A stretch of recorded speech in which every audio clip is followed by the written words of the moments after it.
इस वीडियो के थ्रू हम कंटिन्यू कर रहे हैं इनकम फ्रॉम हाउस प्रॉपर्टी। ठीक है, हमने अभी तक देख लिया है सेल्फ ऑक्यूपाइड प्रॉपर्टी का कैसे कैलकुलेशन करते हैं, विद एग्जांपल हम लोगों ने देख लिया। और उसके बाद हमने ये भी देख लिया कि लेट आउट प्रॉपर्टी के केस में, क्योंकि म्यूनिसिपल टैक्स और बाकी चीज़ें तो फिर भी सेम रहेंगी, लेकिन लेट आउट प्रॉपर्टी के केस में क्रॉस एनुअल वैल्यू कैसे देते हैं। और इसमें 3 हाउसेस का मैंने होमवर्क दिया था, जिसमें से थर्ड हाउस, एक हिंट दे रही हूँ, एक ट्रिकी था। ठीक है, so I hope third and fourth house थोड़े से ट्रिकी थे, तो आपने वो कॉन्सेप्ट लगाया हो जो मैंने आपको थ्योरी में एक्सप्लेन किया हो। इसी नॉलेज को टेस्ट करने के लिए मैंने वो 3 हाउसेज जो है आपको होमवर्क के लिए दिए थे। ठीक है, ठीक है, अब आगे बढ़ते हैं। अब हम ये देखते हैं कि इस वीडियो के थ्रू कि जो प्रॉपर्टी है हमारी वो लेट आउट है। ठीक है, प्रॉपर्टी लेट आउट है, ठीक है, but kept vacant for whole year. ठीक है, पूरे साल के लिए वो खाली रखी हुई है। ठीक है, तो इस केस में हम कैसे कंप्यूट करेंगे, थ्योरेटिकली अंडरस्टैंड करेंगे। स्टेप 1 आपका सेम रहेगा। ठीक है, municipal value versus fair rent. ठीक है, विच एवर इज हायर। ठीक है, उसके बाद स्टेप 2, जो स्टेप 1 में आपका आया, इसको कंपेयर करेंगे किससे, स्टैंडर्ड रेंट से, और जो होगा उसका लोअर कंसिडर करेंगे। ठीक है, उसका लोअर कंसिडर करेंगे। स्टेप 3 आते हैं। ठीक है, जो आपका स्टेप 2 आया है, स्टेप 2 आया है,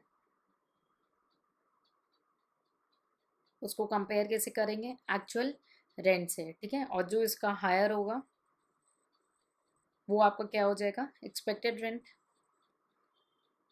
और अगर एक्सपेक्टेड रेंट और रेंट पेबल, तो यहाँ पे तो पूरे साल इन्होंने रेंट पेमेंट ही नहीं की, खाली रखा था, तो ये जो हो जाएगा, ये हट के आपका ये हो जाएगा क्रॉस एनुअल वैल्यू। ठीक, फिर लेस कर देंगे आप म्युनिसिपल टैक्स, तो आपका आ जाएगा नेट एनुअल वैल्यू। फिर लेस कर देंगे डिडक्शन अंडर सेक्शन 24, 24A में standard deduction and interest, 24B में आपका आ जाएगा इनकम फ्रॉम हाउस प्रॉपर्टी। ठीक है, सो ये तो हो गया when the property is let out for the let out but kept vacant for the whole year. ठीक है, what we will do in case of part year. इस वीडियो के थ्रू हमने होल ईयर भी लिया है, और अब हम पार्ट ईयर देखेंगे आगे। ठीक है, 1 सेकेंड।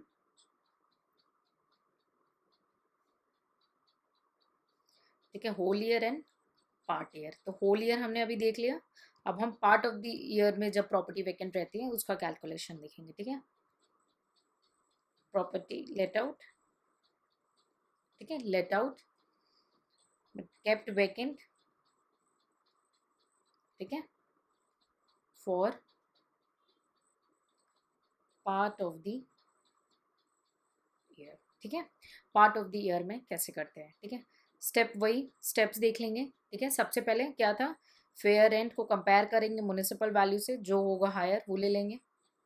ठीक है, स्टेप 2 आपका जो स्टेप 1 में आया है उसको कंपेयर करेंगे किससे, स्टैंडर्ड रेंट से, तो आपका क्या, सॉरी लोअर लेना है आपको इसका। ठीक है, क्या लेना है, लोअर लेना है। स्टेप 3 आते हैं, जो आपका स्टेप 2 आया है, ठीक है, उसको कंपेयर करेंगे किससे, एक्चुअल रेंट से। एक्चुअल रेंट जो रिसीव्ड हो या रिसीव होने वाली हो। ठीक है, वो आपका क्या आ जाएगा, ग्रॉस एनुअल वैल्यू।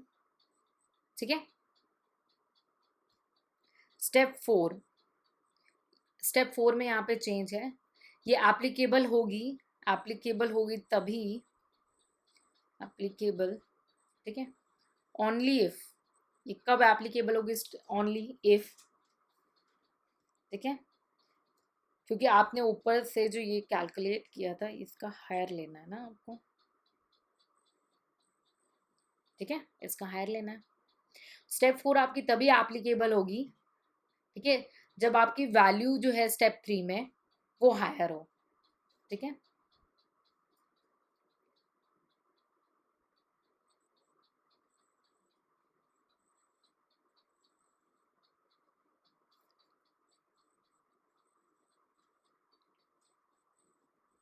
ठीक है, आपकी स्टेप 3 की वैल्यू जो हो वो हायर होगी, किससे, एक्चुअल रेंट से। ठीक है, तो इस केस में आपका एनुअल वैल्यू चेंज हो जाएगा, और इस केस में आपका एनुअल वैल्यू क्या हो जाएगा, इस केस में हो जाएगा एक्चुअल रेंट जो भी एक्चुअल रेंट रिसीव्ड हो रहा हो, लेकिन केवल लेट आउट पीरियड के लिए, जितने पीरियड के लिए उन्होंने लेट आउट करके रखा हो, ठीक है। इफ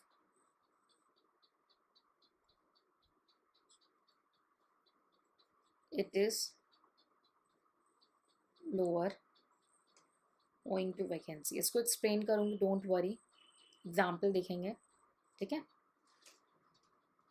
स्टेप 4 तभी एप्लीकेबल होगा और ये जो आएगा रिजल्ट, ये होगा आपका ग्रॉस एनुअल वैल्यू, ठीक है। उसके बाद वही सेम वैल्यू आप म्युनिसिपल टैक्स रिड्यूस करेंगे, फिर deductions and income from house property आपका आ जाएगा, ठीक है।